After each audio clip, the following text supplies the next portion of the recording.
The doll was gone. Panic set in as I scanned the room. My eyes darted to every corner, searching for her familiar crimson kimono.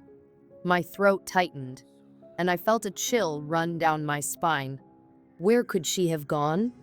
Dolls didn't just move. I got out of bed, shivering as the cold wooden floor met my bare feet.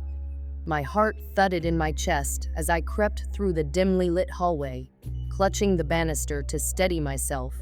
The silence of the house felt oppressive, as though the walls themselves were holding their breath. When I reached the living room, I froze. There, sitting on the couch, was Akiko. Her black hair seemed to glisten in the moonlight streaming through the window. She was propped up perfectly, her hands resting neatly in her lap, her head tilted ever so slightly as if she were watching me. I felt a scream rising in my throat, but swallowed it down. I couldn't wake my parents. They wouldn't understand, they'd just take her away. Instead, I tiptoed over to the couch, grabbed the doll, and whispered, "How did you get here?" Of course, there was no answer, but I couldn't shake the feeling that her eyes seemed brighter, almost amused. The strange incidents didn't stop. They grew worse. Every night, I would wake up to find Akiko in a different spot. Sometimes she'd be sitting on my desk, staring at my school books. Other times she'd be perched on the windowsill, her dark eyes gazing out into the night. One evening, as I was brushing my hair in front of the mirror, I thought I saw her reflection move. My brush slipped from my hand and clattered onto the floor. I spun around, my chest heaving, but Akiko was where I had left her, sitting quietly on my bed.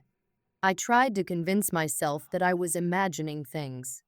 I even told myself that maybe I was moving her in my sleep and just didn't remember. But deep down, I knew the truth. Akiko was alive. I didn't tell anyone. Not my parents, not my friends, no one. Part of me was terrified they wouldn't believe me, but another part of me was scared of what would happen if they took her away. By now, it felt as though Akiko and I were bound together, like her presence was a shadow I couldn't escape. Then came the nightmares. In my dreams, I would find myself back at the Sakura shrine. The monks were gone, and the air was heavy with an unnatural stillness. Akiko would be there, sitting in her glass case, but her eyes would follow me wherever I went. Her smile would grow wider, stretching impossibly far across her porcelain face. "Take me home," she would whisper, her voice soft and melodic yet tinged with malice. I'd wake up drenched in sweat, her words echoing in my ears. One night, I dreamt that she wasn't a doll at all, but a girl, a pale, delicate child with the same black hair and crimson kimono. In the dream, she stood at the foot of my bed, staring at me with those haunting eyes. "You belong to me now," she said. The final straw came on a stormy night. Thunder rumbled outside as rain lashed against the windows. I was trying to finish my homework, but I couldn't concentrate. Akiko was sitting on my bookshelf, her presence looming over me like a dark cloud. Suddenly, the lights flickered and went out, plunging the room into darkness. I fumbled for the flashlight in my drawer, but when I turned it on, my heart stopped. Akiko was gone. I backed away from the desk, my breath coming in short, shallow gasps. My mind raced with fear. Where could she be? A faint creak came from the hallway. I whipped my head toward the sound, the flashlight trembling in my hand. Slowly, I opened the door and stepped into the corridor. The house was eerily quiet except for the sound of rain. I shone the flashlight around, and that's when I saw her standing at the top of the stairs. Not sitting, not lying down, standing. Her head was tilted at an unnatural angle, and her small hands hung limply at her sides. Her eyes glimmered in the beam of the flashlight, and I swore I saw her smile again. I screamed. The sound brought my parents rushing out of their bedroom. They found me cowering on the floor, the flashlight pointed at an empty spot.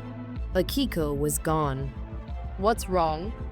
my mother asked, kneeling beside me. She was there," I stammered. "The doll.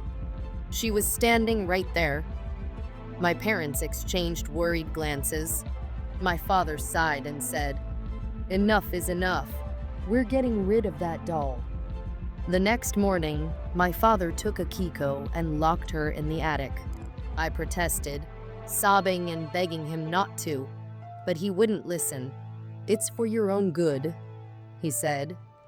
That night, I lay awake, staring at the ceiling. The house was silent, but I couldn't shake the feeling that something was watching me. Every creak of the floorboards made my skin crawl. At around midnight, I heard the sound of tiny footsteps above me. They were slow and deliberate, like someone or something was pacing in the attic. My stomach churned as the footsteps grew louder, closer, and then they stopped. A single chilling whisper drifted down from the ceiling. "Why did you leave me?" I bolted out of bed and ran to my parents' room, tears streaming down my face.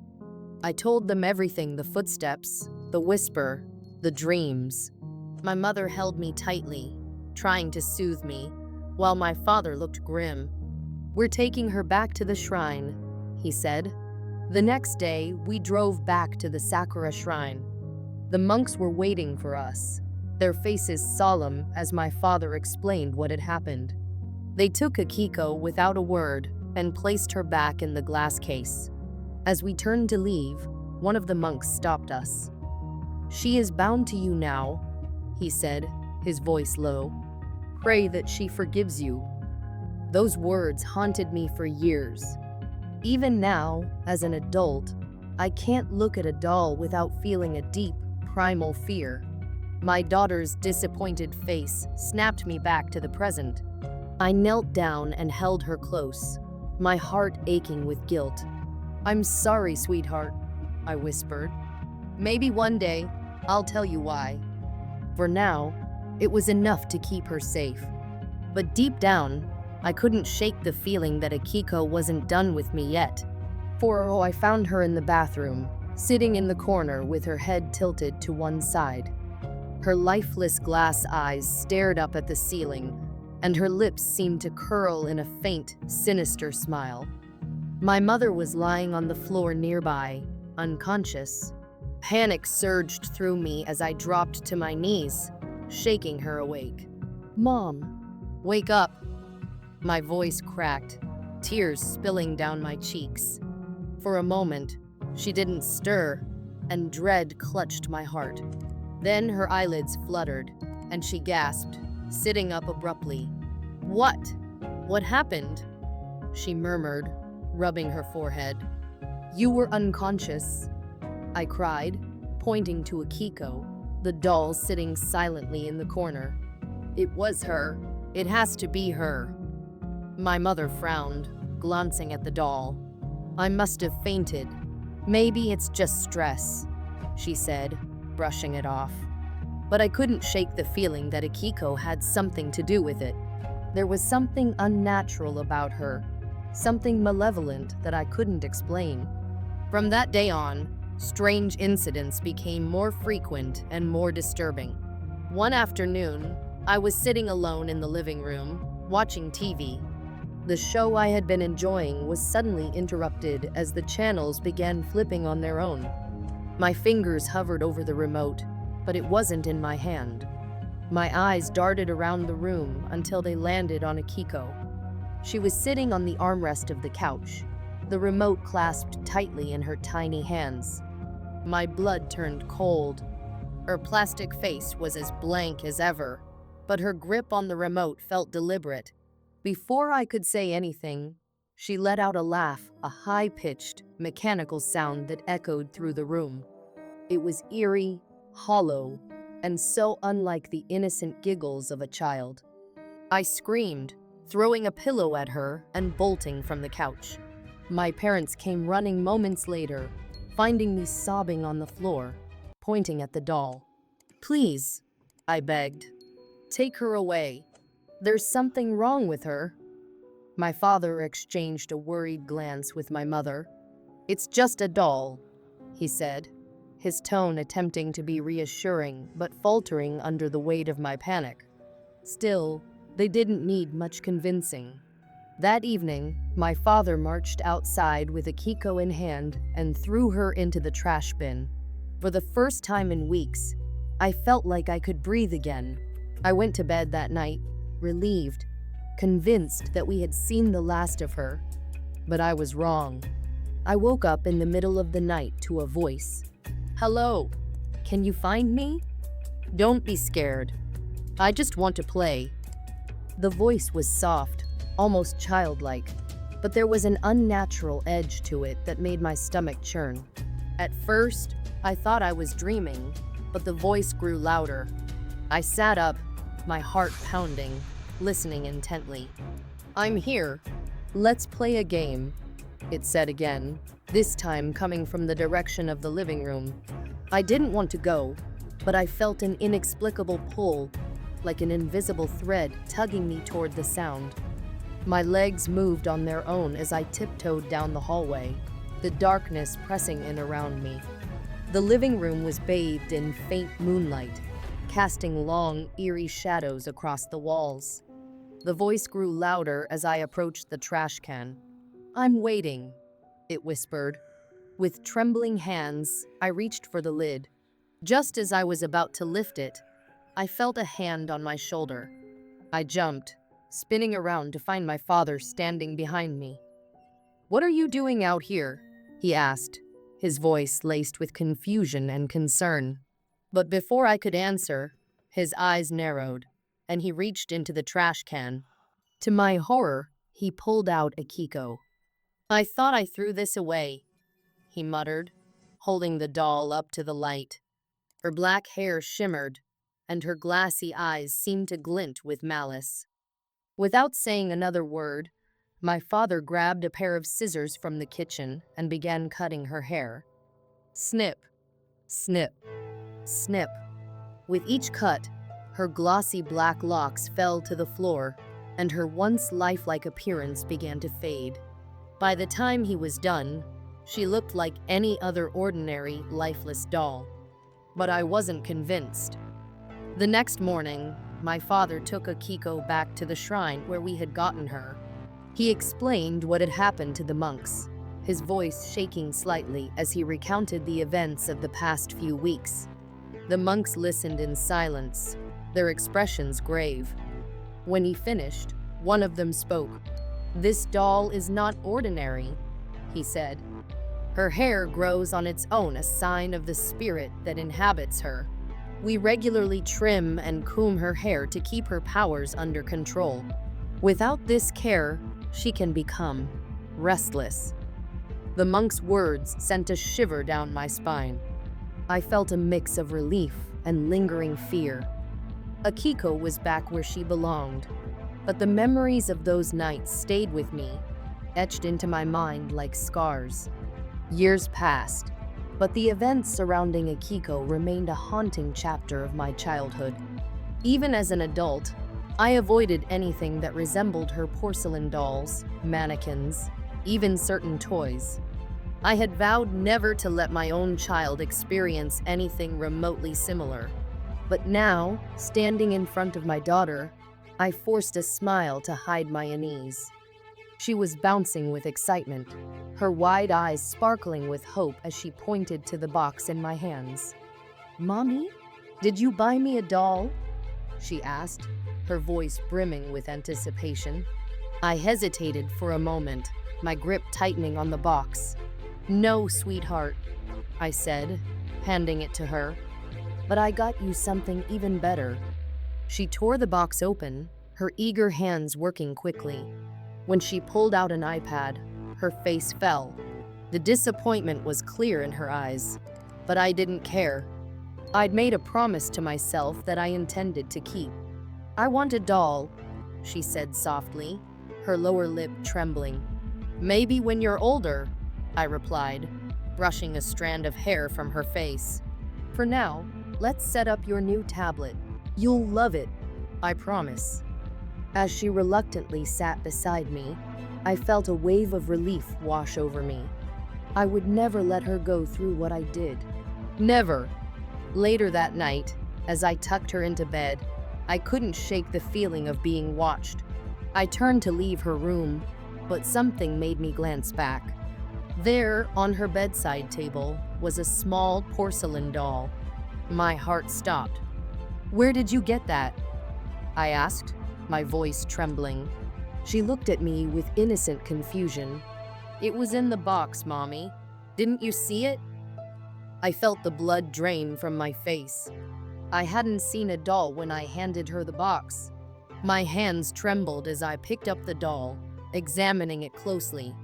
Its black hair gleamed under the soft glow of the nightlight, and its lips curled into a familiar, eerie smile.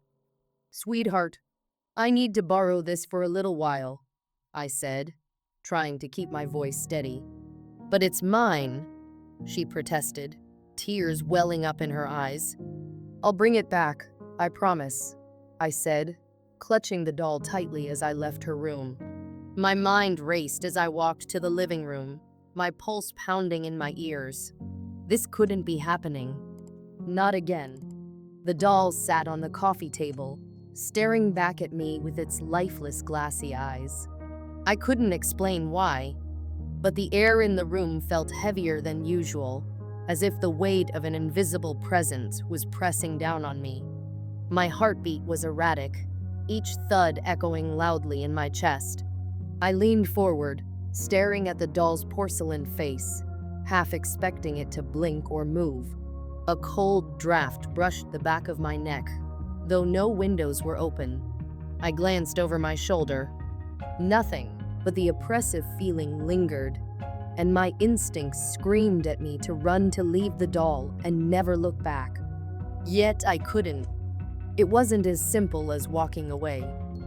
Then I heard a faint sound like the echo of a child's laughter. It wasn't joyous or innocent. It was distant, distorted, and wrong. A chill crept down my spine as I froze, straining to hear. My pulse quickened, my breathing shallow. I hadn't heard that sound in years, but it was unmistakable. "No," I whispered under my breath, shaking my head. "It's not real. It can't be real." Suddenly, the room seemed to shrink around me, the walls closing in as the sound grew louder. Then came the voice, a soft, sinister whisper that sent a jolt of terror through me. "Let's play a game," it said. The voice was neither male nor female, young nor old. It was hollow, echoing in a way that felt like it came from inside my own head. My stomach churned as fear gripped me. I stumbled backward, knocking over a chair. The crash brought me back to my senses, and I fumbled for my phone, my hands trembling as I unlocked it. I had no one to call, no friends, no family. Only the shrine where I had been warned to never bring this doll back into my home. When the monk answered, his calm voice was a sharp contrast to my panicked rambling. "There's something wrong with the doll," I blurted out, barely able to form coherent sentences. It's alive. I can hear it. I can feel it." There was a pause on the other end of the line. Then, the monk's tone shifted, firm and urgent. "You must bring her here immediately. Do not delay." I hung up, my hands slick with sweat. I didn't dare touch the doll with my bare hands, so I grabbed a blanket and wrapped it tightly, trying not to look at its face. The laughter had stopped, but the silence was worse. It was as if the air had been sucked out of the room, leaving a vacuum of dread behind. The drive to the shrine was a nightmare. The doll sat in the passenger seat, and even though it was motionless, I couldn't shake the feeling that it was watching me. Every bump in the road made me jump, and every shadow outside seemed to twist and shift unnaturally. My fingers gripped the steering wheel so tightly they ached. I wanted to throw the doll out of the car, but I knew that wouldn't solve anything. As I drove, memories of my childhood flooded back, memories of the doll and the strange occurrences that always seemed to follow it. I had inherited it from an aunt I barely knew, a woman with a reputation for dabbling in the occult. At first, it seemed like any other antique, but then the nightmares began. Objects in my room would move on their own, and I'd wake up with scratches on my arms and legs. I tried to tell my parents, but they brushed it off as my imagination. Eventually, I convinced them to let me get rid of the doll, and we took it to the shrine. I thought that would be the end of it. But here it was, back in my life, and the horrors had returned with it. When I finally arrived at the shrine, the monks were waiting outside, their expressions grave. The eldest among them stepped forward, his robes rustling in the wind as he reached for the doll. His hands trembled slightly as he took it from me, and I noticed how quickly he handed it off to another monk, as if touching it for too long was dangerous. "This is not just a doll," he said, his voice low and somber. "It's a vessel for something much darker, something ancient." The other monks murmured prayers as they carried the doll into the shrine. I hesitated at the entrance, unsure if I was allowed to follow. The elder monk turned to me, his eyes filled with a mix of pity and caution. "You did well to bring her here," he said. "But I must warn you, what has been awakened will not be so easily put to rest." "What do you mean?" I asked, my voice barely above a whisper. "Isn't there something you can do? Some kind of ritual?" He sighed, the weight of his years evident in the lines on his face. "We will do everything in our power, but the connection between you and the doll is strong. If it chooses to return, you must be prepared." Prepared? How could anyone prepare for something like this? My legs felt weak, and I had to lean against the doorframe to steady myself. The elder monk placed a reassuring hand on my shoulder. "Come," he said. "You need to see this." He led me into the inner sanctum of the shrine, where the monks had placed the doll on an altar surrounded by candles.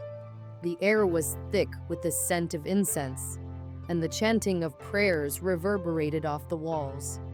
I watched as the monks began their ritual, their voices rising and falling in a rhythmic cadence that seemed to shake the very foundations of the room.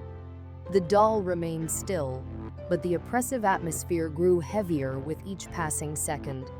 I could feel it pressing down on my chest, making it hard to breathe. Then, without warning, the candles flickered and went out, plunging the room into darkness.